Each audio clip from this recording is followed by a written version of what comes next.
Welcome to Take 5, an inventory series, where we work hard every day at all hours to fit all the healthcare supply chain news of the week into 5 minutes.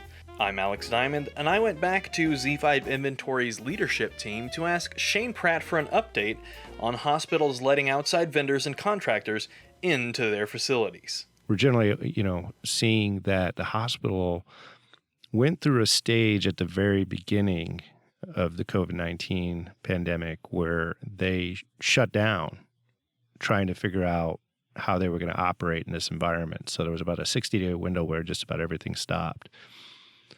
After that, the hospitals, the providers are going to be the front end and the back end of the whole pandemic. So unlike retail that has to shut down and it doesn't necessarily have an alternative, hospitals don't shut down. They're going to continue to have patients.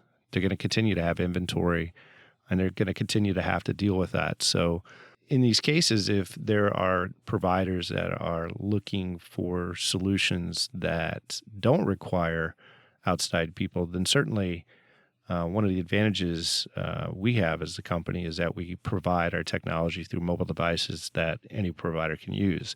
So we kind of give them that flexibility, if you will, rather than having to go back to paper count sheets to try to count their clinical inventory. They can still access the software. So that's kind of an advantage that we have at this moment where we can still help people out, still provide them with an opportunity to not have to go back to the inventory stone age, if you will. And we're fully capable of sending people out to counts to do outsource counts if that's the case. And we're getting by it by either having people in market that are quarantining or getting COVID-19 tests before we walk in the door.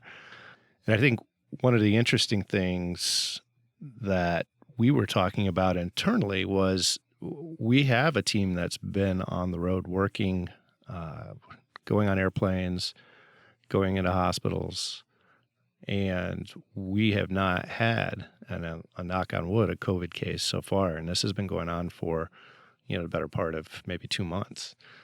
And what do you attribute that to? And frankly, the team's careful. There's hand sanitizer, there's PPE that we provide.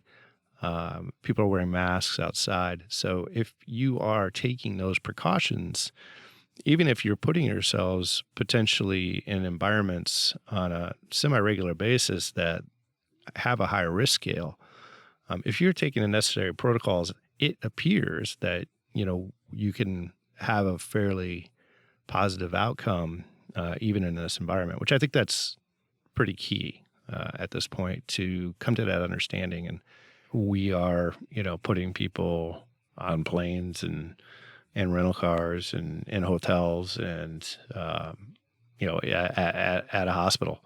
And we're doing pretty well. So I think it's really just a matter of we're being careful from the beginning because we know what the hospitals expect from us. And we've seen, really good results so far. So testing is probably the best, most scientific way for us to prove that we don't have COVID on the team, right? So I don't know if there's a good answer to if there's additional things other than, making sure that your staff is being responsible as much as possible outside of employment, as well as when they're working on a job and maybe they have downtime, and having some, policies in place in terms, or at least recommendations about what you should and shouldn't be doing. So those are all things that we're willing to do. That's all the time we have for this week, but we will have Brandon on one more time to detail the questions you ought to ask when you're vetting a vendor who's providing AI.